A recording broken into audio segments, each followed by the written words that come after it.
Hey guys, welcome back to my channel. So today we will see some more questions of journal. इससे पहले वाले video में मैंने एक क्वेश्चन करवाया है, साथ ही साथ होमवर्क दिया था. तो चलो आई होप आप लोगों का होमवर्क बन गया होगा. उसमें से कुछ क्वेश्चंस था जिसमें हो सकता है आपको डाउट है. ठीक है, सबसे पहला जो था क्वेश्चन आपको दिख रहा होगा अप्रैल 7 में. ठीक है, आप लोग मिला लो आंसर्स अप्रैल 7 का. ठीक है, द क्वेश्चन है सोल्ड गुड फॉर कैश. अब बताओ सोल्ड गुड फॉर कैश में, ठीक है, कैश चला गया, सेल्स हुआ. ठीक है, तो ऑलरेडी मैंने आपको बताया कि सेल किसके अंदर आता है. सेल आता है नॉमिनल अकाउंट के अंदर. ठीक है, नॉमिनल अकाउंट का फॉर्मूला क्या होता है? Debit all expenses losses and credit all income and gains. And sale क्या होता है? एक तरह का इनकम होता है ना, तो वो किस में जाएगा? क्रेडिट में जाएगा, टू सेल्स. और ऑब्वियसली हमारे हाथ से क्या निकल गया? हमारे हाथ से कैश निकल गया. ठीक है, सोल्ड फूड का गुड फॉर कैश. ठीक है, टू कैश अकाउंट. ठीक है, इसका अमाउंट लिख देना. ठीक है, 13,000 विथ 13,000. इसी तरह दूसरा वाला क्वेश्चन जो है सोल्ड गुड्स टू महेश. ठीक है, आपको पता है सोल्ड गुड टू महेश जब यहाँ पे नाम लिखा हुआ है इट मीन्स कि ये क्रेडिट में सेल हुआ है. What will be the entry? Mahesh account debit to sale हुआ है फिर अगेन सेल्स अकाउंट. समझ आ रहा है? डेट लिख देना, यहाँ पे नरेशन लिख देना. ठीक है, ऑलरेडी आपको पता है. ठीक है, तीसरा क्वेश्चन था received cash from Mahesh. So received cash from Mahesh. अब देखो ये ना बड़ा मज़ेदार क्वेश्चन है. 15,000 का यहाँ पे क्या हुआ? क्रेडिट सेल हुआ था ना. क्रेडिट सेल कितने का? 15,000 का हुआ था. अब कैश रिसीव्ड फ्रॉम महेश. अब पैसा मिल गया महेश से, कैश आ गया हमारे पास. तो कैश क्या कर देंगे हम? कैश यहाँ पे डेबिट कर देंगे. Cash account debit. किससे आया? महेश से आया. ठीक है, कितना आया भाई? 10,000 आया. देखो यहाँ पे कुछ नहीं लिखा हुआ है फुल सेटलमेंट में हुआ क्या हुआ. जब कुछ इन्फॉर्मेशन नहीं है तो जितने पैसे आए बस आपको उतना ही इन्फॉर्मेशन यहाँ पे देना है. ठीक है, फोर्थ क्या है बेटा? 18 तारीख को देखो sold goods to Suresh for cash. Here it has written that sold goods to Suresh but it is in cash. Obviously बात है, सामान बेचे हैं. ठीक है, सामान बेच दिए, कैश आ गया, कैश आया, कैश अकाउंट डेबिट. किसको बेचे हैं? सुरेश को बेचे हैं. लेकिन सुरेश का नाम क्यों नहीं हुआ? क्योंकि यहाँ पे ऑलरेडी बता दिया कि यहाँ पे कैश में बेचा गया है. So the entry of 80 number will be cash account debit to sales account and the amount will be. ठीक है, चलो इसके बाद वाला चलो बताओ 19 वाला सोल्ड गुड्स टू सुरेश. ये मुझे बताने की ज़रूरत है. सुरेश का नाम लिखा हुआ है, कुछ नहीं बताया है कैश है क्रेडिट है. इन केस आपको समझना है कि क्रेडिट में है.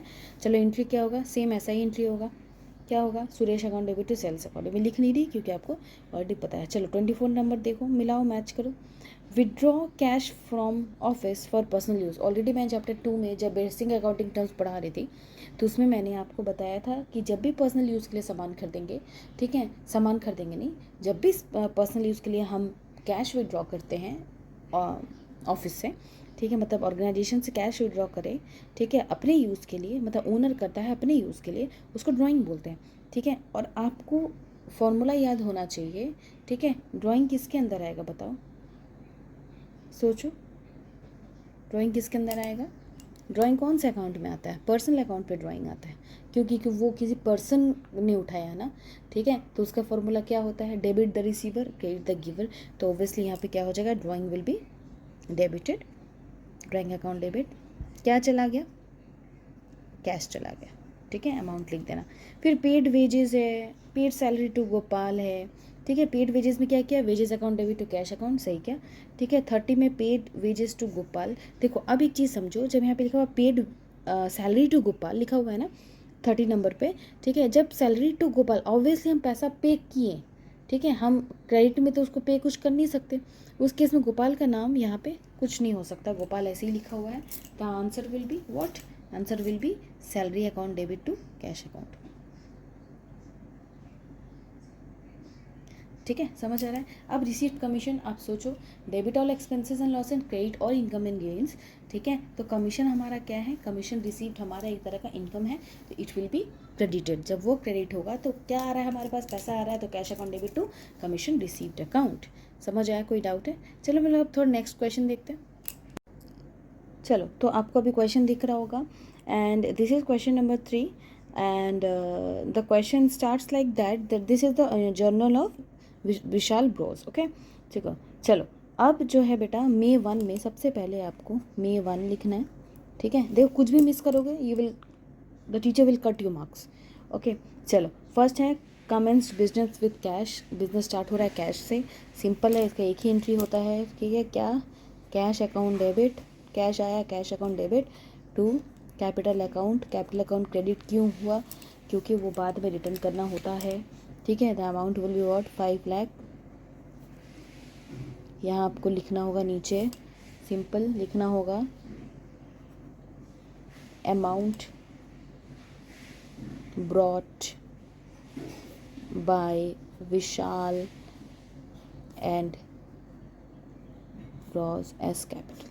ठीक है ठीक है, चलो क्वेश्चन नंबर 2 में चलो। मे 2 क्वेश्चन पढ़ो क्या लिखा हुआ, सॉल्व खुद से करने की कोशिश करो, मेरा वीडियो पॉज करो, सॉल्व खुद से करो। ठीक है, क्वेश्चन क्या है बेटा, goods purchased from Mohan for cash. और आपको ऑलरेडी मैंने वीडियो में बता दिया है, इससे पहले वाले वीडियो में, जहाँ पे नाम और कैश दोनों लिखा रहेगा उस केस में कैश हमेशा काम आता है। गुड्स परचेज किए, परचेज कौन सा अकाउंट है, ऑर्गेनाइजेशन के लिए परचेज खर्चा है, तो debit all expenses and losses, so purchase account will be debited. Purchase account debit, क्या निकल गया भाई हाथ से? ठीक है, कैश निकल गया, कैश अकाउंट। अमाउंट क्या होगा 50,000। आप नरेशन खुद लिखोगे। ठीक है, चलो मैंने बता दिया कैसे लिखते हैं नरेशन। चलो क्वेश्चन नंबर 3 में चलो। क्वेश्चन नंबर 3 है गुड्स परचेज फ्रॉम अजय। अब बताओ, गुड्स परचेज किए हैं अजय से, परचेज किए। ओके, अब अजय से जब हम गुड्स परचेज कर रहे हैं, कुछ लिखा हुआ नहीं, इस केस में समझ में आ रहा है कि ये क्रेडिट में हमने परचेज किया। ठीक है, तो परचेज अकाउंट डेबिट टू, मतलब ऑर्गेनाइजेशन को पैसा पे करना पड़ेगा बाद में। ठीक है, टू व्हाट, टू अजय। ठीक है, क्रेडिट में किया। ठीक है, क्यों? क्योंकि यहाँ पे कुछ नहीं लिखा है, जब कुछ नहीं लिखा, ठीक है, तो उस केस में क्रेडिट हो जाता है। चलो क्वेश्चन नंबर 4 में गुड्स रिटर्न टू अजय। अब देखो, अब एक चीज़ समझो, गुड्स जो अजय से लिया था वो उसमें से कुछ गुड्स जो है रिटर्न कर दिया। ठीक है, अब तुम सोचोगे कि मैम परचेज तो हमने डेबिट किया, तो परचेज रिटर्न क्या करेंगे? जस्ट इसका उल्टा, जब परचेज डेबिट करते हैं तो परचेज रिटर्न क्रेडिट करते हैं, जब सेल्स क्रेडिट करते हैं तो सेल्स रिटर्न डेबिट करते हैं। इसको दिमाग में डाल लो। ठीक है, अपडेट लिखो। Question number 4, goods return to Ajay, किसको किया? अजय को। जब यहाँ पे परचेज था, ठीक है, तो परचेज रिटर्न तो उसका सामान को वापस कर दिया वो। ठीक है, तो उस केस में टू परचेज रिटर्न, किसको परचेज रिटर्न किया? अजय अकाउंट को। Ajay account debit to purchase return. Amount क्या हो जाएगा? 5,000 हो जाएगा। इसका मतलब जब वो पे करेगा, ठीक है, तो सबसे पहले तुमको 1,20,000 में से 5,000 घटा ही देना है सबसे पहले। दिमाग में बच्चे ये सब में कंफ्यूज हो जाते हैं। ठीक है, अब चलो नेक्स्ट क्वेश्चन देखते हैं। Sold good to Rajeev. चलो बताओ, May 8 sold good to Rajeev क्या होगा? सेल किए हैं यहाँ पे ना, सोल्ड गुड टू राजीव, किसको किए? राजीव को। Rajeev account debit to sales. कुछ लिखा हुआ नहीं है, कैश है कि नहीं है, तो समझो कि क्रेडिट पे है। ठीक है, सेल्स कितना? 40,000। अब देखो क्वेश्चन, देखो क्वेश्चन है बेटा मे 12 में बोला है राजीव रिटर्न 10% ऑफ गुड्स। ठीक है, राजीव को बेचे थे, अब राजीव ने 10% जो है सामान वापस कर दिया। सेम वही परचेज वाला खेल है। अगर सेल आपका क्रेडिट में लिखा हुआ है, ठीक है, तो सेल्स रिटर्न किस में आ जाएगा? डेबिट में। Sales return account debit to क्या होगा? राजीव। उल्टा उल्टा हो जाएगा। ठीक है, एंट्री विल बी उल्टा। चलो अब क्या लगा? 10%, 4,000 का 40,000 का 10% कितना होता है? 4,000 होता है। हो गया आंसर। टोटल करो, टोटल यहाँ पे लिखोगे, टोटल आ जाएगा आपका 7,19,000। दोनों तरफ इधर भी वही आ जाएगा। अगर दोनों तरफ इक्वल नहीं आ रहा है तो समझो कि तुम गलत बनाए हो।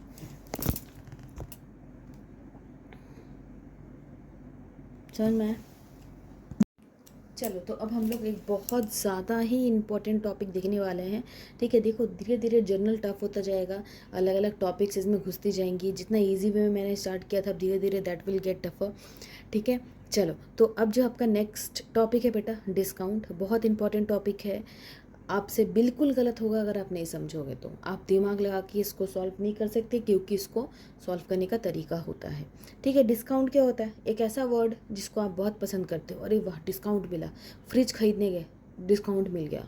ठीक है, जब ऑनलाइन देखते हो कि 45,000 का फ्रिज, कोई बहुत अच्छा फ्रिज या एसी 45,000 का, ठीक है, आपको दिख रहा है कटा हुआ है 45,000, आपको दिख रहा है 35,000, देख के मज़ा आता है ना कि अरे भाई हमको 45,000 का सामान 35 में मिल रहा है। ठीक है, मोबाइल फ़ोन जब भी खरीदना होता है सबसे पहले कहाँ देखते हो? दुकान में देखने के बाद कहाँ देखते हो? ऑनलाइन देखते हो। बोलते अरे भाई आईफोन खरीदना है, चलो 80,000 का आईफोन ऑनलाइन में 75 में मिल रहा है डिस्काउंट मार के।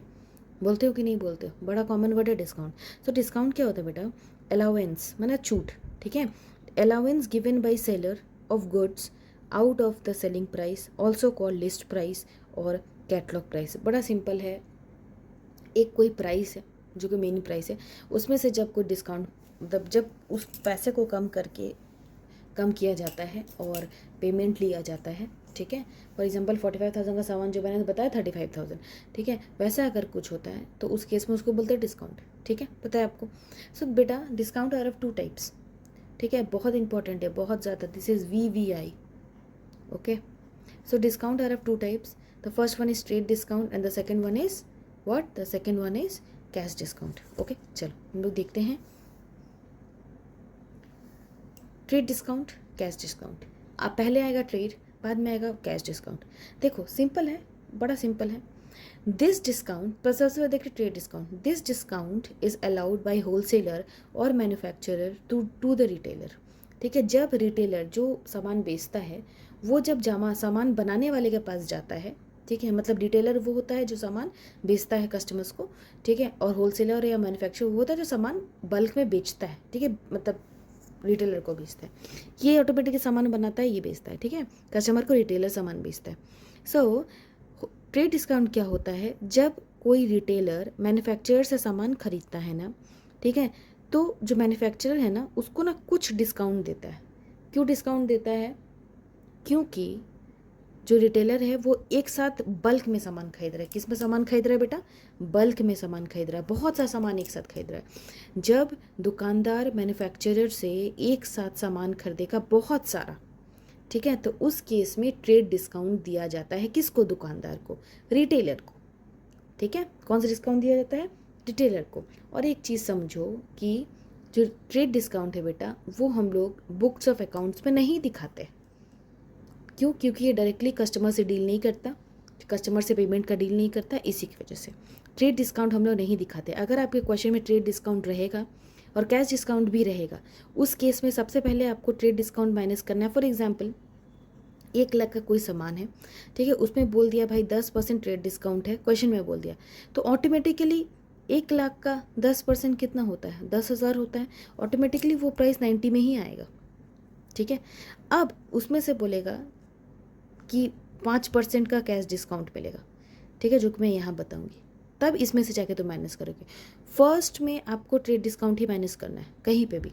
ठीक है, इसका एंट्री बुक में नहीं दिखाते हैं। जो हम लोग एंट्रीज करते हैं ना उसमें ये एंट्री नहीं दिखाएंगे कि हमको 1 लाख में 10% का डिस्काउंट मिला। ट्रेड डिस्काउंट का परसेंटेज जहाँ दिया रहेगा that means you need not to entry the question. ठीक है, ये जो क्वेश्चन दिया हुआ उसको आपको एंट्री नहीं करना है। क्यों? ट्रेड डिस्काउंट नहीं दिखाते। अब इसकी का बड़ा भाई है कैश डिस्काउंट। ठीक है, कैश डिस्काउंट में क्या होता है? जब दुकानदार से कस्टमर सामान खरीदता है, ठीक है, कि मैंने क्या बोला?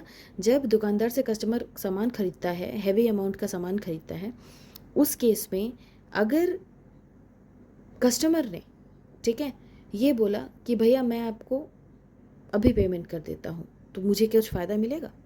ठीक है, तो दुकानदार ने बोला कि अगर तुम मुझे अभी सारा पेमेंट कर दोगे तो तुम्हें मैं और एक्स्ट्रा 5% का डिस्काउंट दे दूंगा, कैश डिस्काउंट दे दूंगा।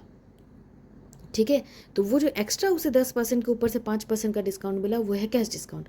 फॉर एग्जाम्पल जब आप 45,000 का सामान ऑनलाइन में देखते हो 35,000, ठीक है, और जब आप पेमेंट करने जाते हो तो आपको दिख जाता है कि अरे SBI बैंक के डेबिट कार्ड से अगर पेमेंट कर देते हैं तुरंत पूरा, ठीक है, तो हमको और 5% का डिस्काउंट मिल जाएगा। तो वो जो डिस्काउंट है वो होता है कैश डिस्काउंट।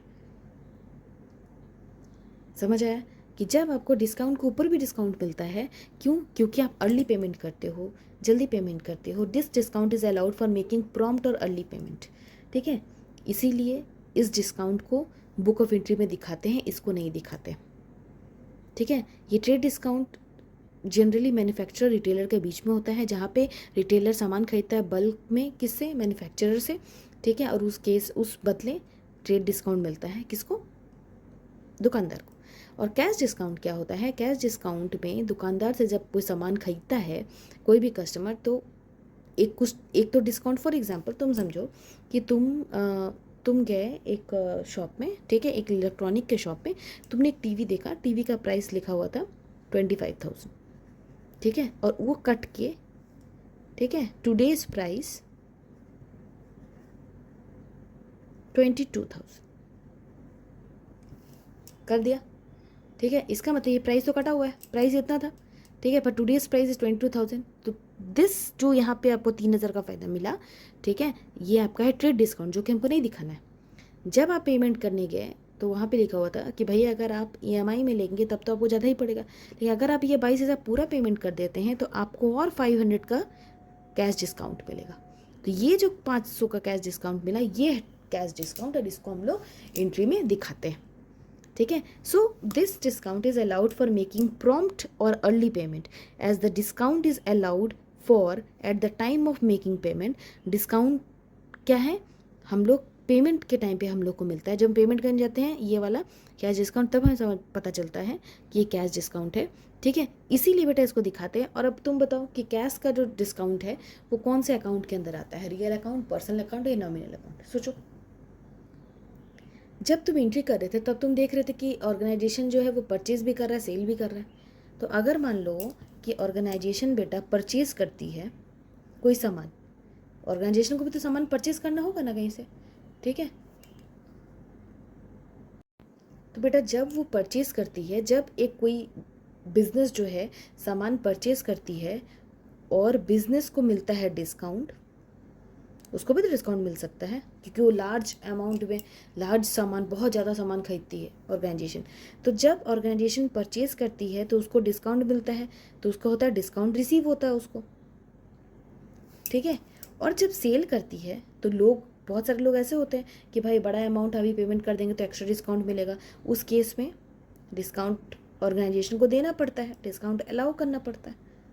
समझ में आ रहा मैं क्या बोल रही हूँ? जब ऑर्गेनाइजेशन अपना सामान खरीदती है अपने ऑर्गेनाइजेशन के लिए, तो उस केस में क्या होता है कि लोग पेमेंट करते हैं। फॉर एग्जाम्पल ऑर्गेनाइजेशन ने 1 लाख का सामान खरीदा, ठीक है, खरीदा। तो अब जिससे खरीदा उन्होंने बोला कि अगर आप 1 लाख रुपये अभी दे देते हो तो आपको मैं 10% का डिस्काउंट दूंगा, ठीक है। तो उस केस में ऑर्गेनाइजेशन को डिस्काउंट रिसीव हुआ। क्या हुआ? डिस्काउंट रिसीव हुआ। जब डिस्काउंट रिसीव होता है तो नॉमिनल अकाउंट में बताओ, ऑर्गेनाइजेशन के लिए अगर डिस्काउंट रिसीव होता है तो क्या है? Debit all expenses and losses and credit all income and gains. जब ऑर्गेनाइजेशन को डिस्काउंट रिसीव हुआ तो ऑर्गेनाइजेशन के लिए तो इनकम है, तो उस केस में डिस्काउंट रिसीव्ड जो है वो किसके अंदर चला जाएगा? डिस्काउंट रिसीव्ड जो है वो क्रेडिट होगा, ठीक है। और जब ऑर्गेनाइजेशन सामान बेचती है, सेल करती है, मान लो 1 लाख का सामान सेल किया और जिसको सेल किया उनको बोला, ठीक है, कि अगर आप तुरंत पेमेंट कर देते हो तो आपको 10% का डिस्काउंट मिलेगा। तो उस केस में ऑर्गेनाइजेशन को जल्दी पैसा लेने के लिए डिस्काउंट देना पड़ा, ठीक है। तो क्या हुआ? डिस्काउंट ने क्या किया? डिस्काउंट अलाउ किया। तो डिस्काउंट अलाउ जब ऑर्गेनाइजेशन ने किया तो ये कंपनी के लिए तो घाटा है, ठीक है। तो उस केस में घाटा मतलब क्या? एक्सपेंस है, ठीक है। तो उस केस में ये हो जाएगा डेबिट। समझ में आया आपको? इसका मतलब डिस्काउंट अलाउड हमेशा होगा डेबिट, और डिस्काउंट रिसीव जो है हमेशा क्रेडिट होगा। समझ में आया? अगर नहीं समझ में आया तो मुझे कमेंट करो, बताओ कि कहाँ समझ में नहीं आया। एक बार फिर से वीडियो देखो, तुम्हें ज़रूर समझ में आएगा। बड़ा सिंपल है। ऑर्गेनाइजेशन अगर सामान खुद से परचेज करती है और उस केस में अगर उसको डिस्काउंट मिलता है तो डिस्काउंट रिसीव्ड हो जाता है, कैश डिस्काउंट, ठीक है, याद रखना। और अगर ऑर्गेनाइजेशन सामान सेल करती है उस केस में उसको कस्टमर को क्या डिस्काउंट देना पड़ता है, तो उस केस में वो डिस्काउंट अलाउड हो जाता है। समझ में आया? कोई डाउट है? ठीक है। अब देखो ये हम लोग पढ़े इसलिए क्योंकि हम लोग जब आगे जर्नल एंट्री देखेंगे ना तो ये बहुत काम आएगा। ठीक है। चलो ट्रेड डिस्काउंट कैश डिस्काउंट समझ में आए। एक छोटा सा क्वेश्चन हम लोग देख लेते हैं। हमेशा याद रखना ट्रेड डिस्काउंट पहले आता है, कैश डिस्काउंट बाद में। क्यों? क्योंकि ट्रेड डिस्काउंट का एंट्री नहीं होता है। ठीक है, एंट्री नहीं होता है इसका मतलब ये नहीं कि हम लोग उसका कैलकुलेशन नहीं करेंगे, कैलकुलेशन करते हैं। ठीक है, तो क्वेश्चन देखो क्या होता है। कभी कभी sometimes customer has allowed both cash discount and trade discount. वो कस्टमर को समझाने के लिए बताता है कि भैया देखिए मैंने आपको इतना डिस्काउंट दिया, फिर अभी आपने पेमेंट कर दिया इसलिए इतना डिस्काउंट दिया। ठीक है, क्वेश्चन है if a trader sales goods of list price of 20,000, एक ट्रेडर है वो बेच रहा सामान 20,000 का at a trade discount of 10% and 2% cash discount. आपको नेट अमाउंट निकालना है। सबसे पहले आपको लिखना है लिस्ट प्राइस। क्या है लिस्ट प्राइस बताओ? 20,000 इज योर लिस्ट प्राइस। ठीक है, उसके बाद मैंने क्या बोला, ट्रेड डिस्काउंट पहले माइनस होगा, आपको फाइनल अमाउंट निकालना है। अब 20,000 का 10% कितना होता है बेटा? 2,000। ये पता है आपको? यहाँ पे आपको दिखाना है 20,000 को 10% हम लोग निकालते हैं तो 2,000 होता है। कट गया, कट गया। ठीक है, यहाँ 2,000 निकल गया। अब कितना फाइनल अमाउंट बचा? 19,000, सॉरी 18,000। अब 18,000 में भी कैश डिस्काउंट कितना मिला? 2%। अब 18,000 का कैश डिस्काउंट अगर करेंगे 2%, 2/100, ये तो आपको पता ही होगा, तो आपको मिलेगा 360 रुपये। कितना मिला? 360 रुपये। तो और आपका 18,000 में 360 रुपये हो जाएगा, इसके बाद 17,640। तो 17,640 पेमेंट जो आपका नेट अमाउंट निकल गया। या ये सब आपको काम देगा जब आप एंट्री बनाओगे। कोई डाउट? इसका मतलब क्या है? 17,640 will be paid eight the time of payment in cash. समझ आया? कोई डाउट है? इसी के साथ बेटा कोई भी डाउट हो कैश डिस्काउंट और ट्रेड डिस्काउंट वगैरह में, ठीक है, तो मुझे कमेंट करो, बताओ मुझे, मैं फिर से समझा दूँगी। साथ ही साथ एक बार और देखो वीडियो, आपको पूरा समझ में आएगा, दैट आई गारंटी। ठीक है, ट्रेड डिस्काउंट हमेशा पहले होता है, जो कि हम बुक्स में नहीं दिखाते, मतलब एंट्री नहीं करते ट्रेड डिस्काउंट का। ठीक है, कैश डिस्काउंट का एंट्री करते हैं, क्रेडिट डिस्काउंट रिसीव्ड होता है और डिस्काउंट अलाउड होता है। ठीक है, डिस्काउंट अलाउ करेंगे जब ऑर्गेनाइजेशन सामान बेचेगी, और ऑर्गेनाइजेशन अगर सामान खरीदती है तब उसको डिस्काउंट रिसीव होता है अगर वो पेमेंट करती है तो। ठीक है, आई होप आपको समझ में आया होगा। नहीं समझ में आया तो मुझे कमेंट करो, मैं फिर से बताऊंगी। और समझ तो बिल्कुल आया होगा, ये मुझे पता है। ठीक है, इसलिए लाइक सब्सक्राइब ज़रूर करना। Bye, take care.